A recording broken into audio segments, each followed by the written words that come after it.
দিয়ে ইফতারি করালো এই সব সুবহানাল্লাহ পড়েন।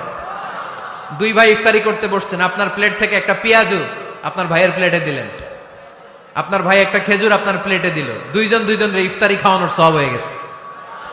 সুবহানাল্লাহ কইতে পারলেন না? পারবেন সবাই? একসাথে খাবেন না আলাদা?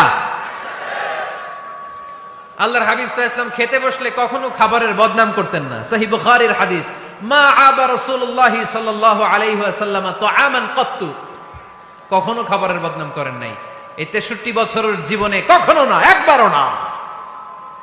ইনিশতাহাহু আকালাহু, ভাল লাগলে খাইতেন, বেশি বেশি খাইতেন। ওয়া ইন কারিহাহু তারাকা, ভালো না লাগলে রেখে দিতেন, ওটার দিকে তাকাতেন না। কিন্তু কখনো বলেন নাই লবণ বেশি হয়েছে, কখনো বলেন নাই ঝাল বেশি হয়েছে, এগুলো বললেন না। বলবেন? মহিলা প্যান্ডেলের ভাবিরা খুব খুশি, এখন খুশি হয়ে গেছে। ভাবিদেরকে বলবো, আপনার